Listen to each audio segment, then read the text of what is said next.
Support for Colorado Today comes from Safeway. Shop online and get $30 off your first online order when you use code SAFE30 at checkout.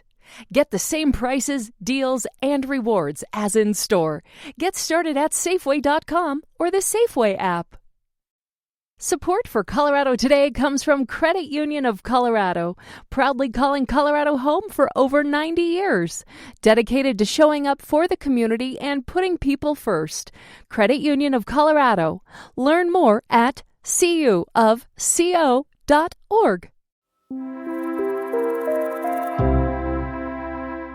The 2026 Winter Olympics in Italy may be over. Paralympians, though, they are just getting ready. Of the 72 Americans going, 6 tagged Colorado as their home state, competing in events ranging from para-alpine skiing and snowboarding to wheelchair curling to sled hockey. However, many more than 6 of those athletes currently live in or spend some time in the Centennial State. Colorado Springs, of course, is Olympic City, USA, home to the U.S. Olympic and Paralympic Training Center. The 2026 Milano Cortina Paralympic Winter Games begin this Friday. USA! USA! I'm Dan Boyce in Colorado Springs.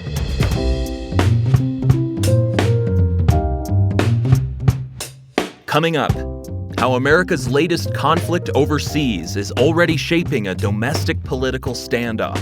Technically, DHS and Iran have nothing in common. Then, here's a proposal sure to spark conversation. Should the state remove all criminal penalties for prostitution? How would advertising work? How would brothels work? You'll hear why some lawmakers think it's time to ask those questions. And then, a bear there was, a bear, all black and brown and covered in hair. If we don't receive snow in the next month, it would be likely that they would begin coming out of hibernation early. Time to lock up your trash, people. It's Tuesday, March 3rd. Here's the news in Colorado today. We are now 4 days into a war with Iran, and many in Congress remain skeptical, including members from Colorado. CPR's Caitlin Kim. Look, no one is supportive of the Iranian regime, but not surprisingly, the response is split along party lines. Republicans are generally supportive of the action, applauding it, calling it decisive, saying Iran was a state sponsor of terrorism. On the other hand, Democrats are arguing Trump has overstepped his constitutional authority, that Congress has the power to declare war. They want answers and accountability, such as what happens next. To that end, a bipartisan group of lawmakers will try to check President Trump's authority. So a war powers resolution is a way for Congress to assert its constitutional role of committing the U.S. to armed conflicts abroad. It makes sure that Congress has skin in the game, to put it bluntly, which it hasn't really had, not just during the Trump administration, but I would say the Biden administration, the previous Trump administration, the Obama administration. The last time a war powers resolution was passed was 2002. And that was for Iraq. And Democrats are pushing for votes this week with some Republicans for a resolution that would limit Trump's use of military power in Iran. Now, I'd point out a war powers resolution regarding Venezuela failed in the House. All Colorado Republicans voted against that, while Democrats voted for it. So we'll see what happens this time around, but it is expected to happen this week. In the meantime, the war with Iran is now a factor in another fight, funding for the Department of Homeland Security. Technically, DHS and Iran have nothing in common, but it's being used by each side to sort of pummel the other side. You know, DHS has been shut down since February 14th, and Democrats want reforms in the wake of shootings of 2 U.S. citizens by immigration agents in Minneapolis in January, and they've been trading paper and text with the administration. But with the attack on Iran, Republicans are calling on Democrats to just fund DHS, saying, you know, in this heightened threat environment, the U.S. needs a functioning DHS. It's a good reminder for a lot of people that DHS actually funds a lot of agencies, you know, like TSA, the Coast Guard. There are a lot of other agencies that have nothing to do with the immigration part of DHS that are currently shut down or having employees work without getting paid. And House Republicans plan to bring this to the floor without any of the reforms Democrats are seeking. And that vote can happen as early as Wednesday.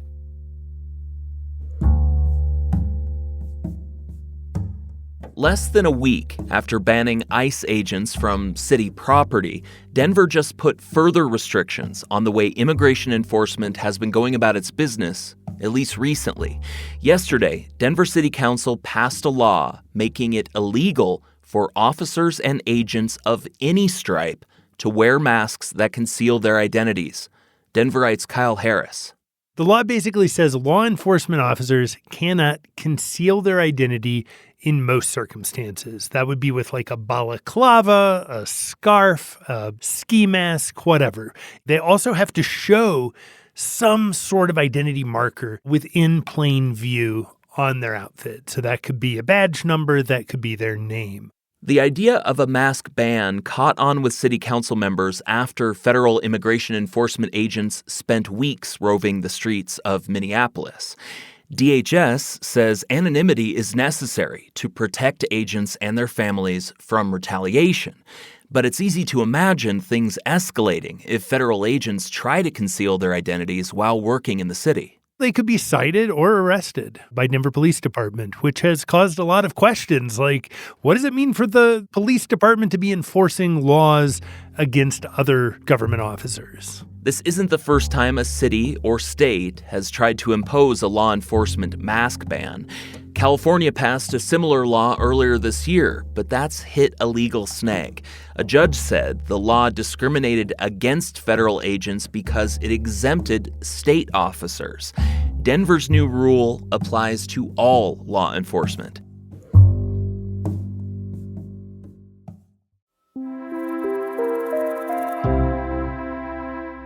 Humanity's oldest profession could be the latest thing decriminalized in Colorado. That is, if state lawmakers agree to remove all criminal penalties for prostitution. Jesse Paul with the Colorado Sun has been covering the bill. He's here with us now. Hey, Jesse. Hey. The idea here is decriminalization. It's not legalization. What's the difference here? So right now, prostitution is really a pretty low-level crime in Colorado. It's a petty offense generally that comes with some jail time and fines, but it's not like a giant felony that's going to put you in prison for decades. What this bill would do is just erase all the criminal penalties on prostitution. But the state wouldn't actually be getting involved in regulating it like it has with marijuana and mushrooms in recent years, two things that were recently decriminalized and legalized in the state.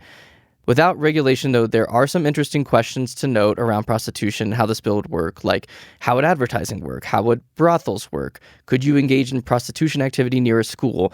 This bill actually doesn't have any answers to those things, and along those lines, it's important to point out that the bill would also prevent cities and counties from passing their own rules banning prostitution or otherwise regulating it. So this would be statewide, and it would be set up and determined by the state and the legislature.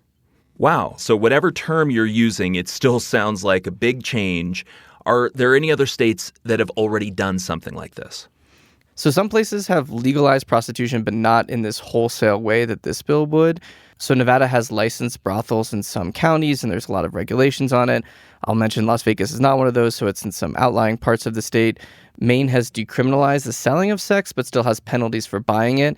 Colorado's bill would make everything allowed. No crime for selling sex, no crime for buying it, and it would be legal, like I mentioned, all over the state.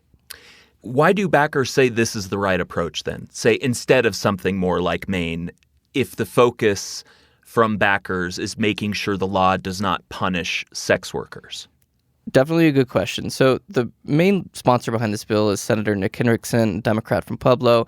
He said he brought it after talking to a constituent who does sex work in the state and modeled it this way for that reason. What he's heard about the Maine approach is that while it's a big step, there are actually some interesting problems with it. That's kind of called the Nordic approach. So some countries in Europe have taken this on. Canada has a similar approach. And how this all works is that basically because the sex buying is still illegal, it forces buyers, or Johns as they're sometimes referenced to, further into the shadows. And sex workers actually like to know who their clients are. If they can run background checks, they want to make sure that they're not dangerous, crazy people. And so what this sex worker told Henriksen is that When sex workers are able to know more about their clients, when those clients feel more comfortable sharing who they are because it's not a crime, that makes sex work more safe. Key question, does it actually have a chance of passing? I'd say it's got a pretty tough road to becoming law in Colorado. As I mentioned, this is a pretty radical idea. There's not a ton of states that have any form of legalized prostitution, let alone totally legalized prostitution as this would do. The governor's office wouldn't write it off entirely, so the governor hasn't said if he supports it or opposes it, said he would just monitor it, which is actually probably a pretty good sign for the bill. But it hasn't even been scheduled for its first committee yet, and I think that's a sign that it's unclear if it can even clear that first hurdle. And I actually heard some Democrats at the Capitol talking about this bill and saying, is this really what we want to spend our political capital on? Remember, Democrats have a ton of big issues on their plate this year. They're trying to tackle gun violence. They're trying to tackle a big budget problem. So I'm not sure there's going to be enough support to get this through. Jesse Paul, political reporter with the Colorado Sun. Thank you, Jesse. Thanks for having me.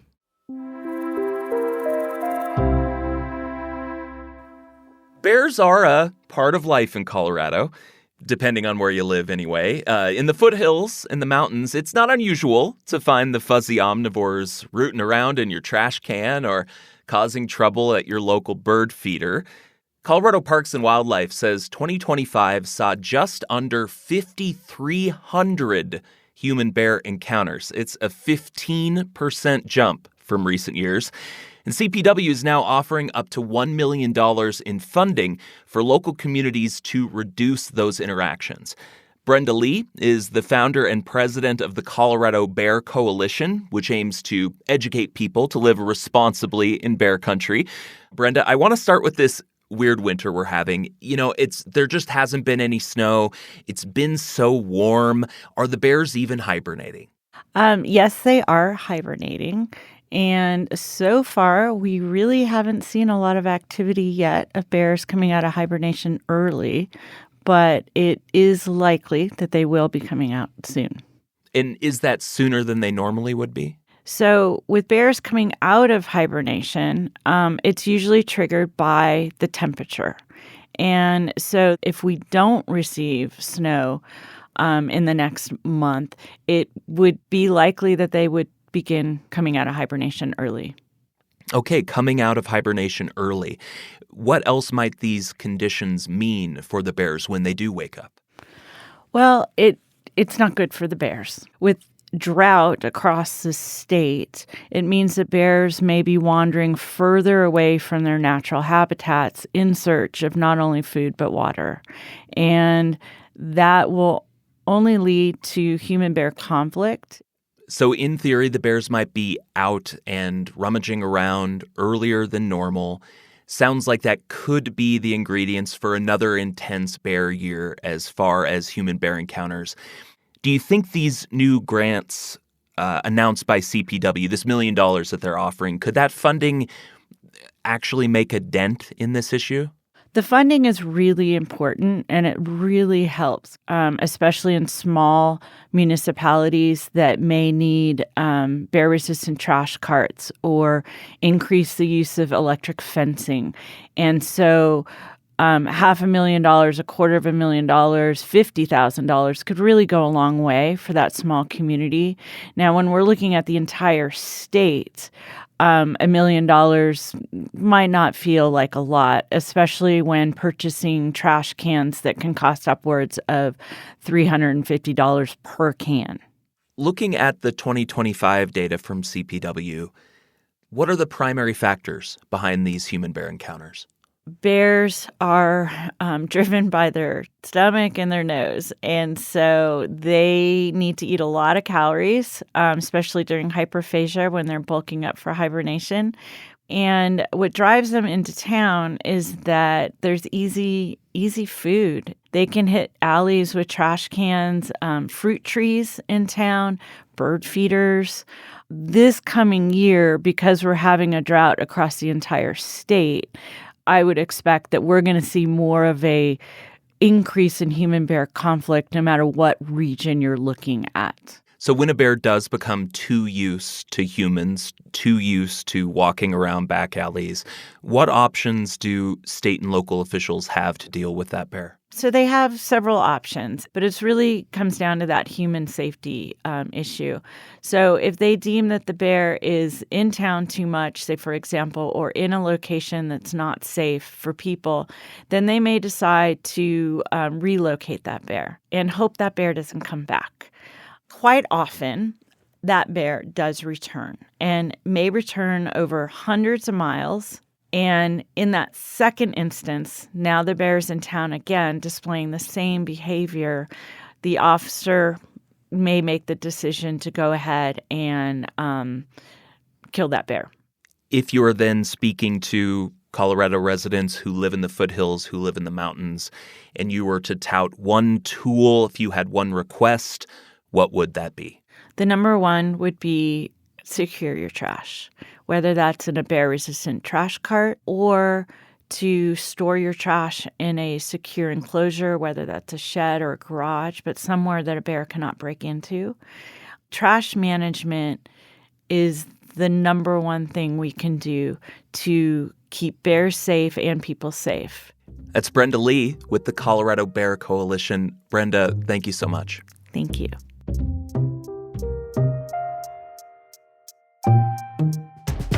And while you're rolling that shiny new bear-resistant trash can out to the curb, what a fine opportunity to catch up on the latest Colorado Today. Then, why not give it a follow in your podcast app while you're at it? Share it with a friend, huh? I'm Dan Boyce. This is CPR News.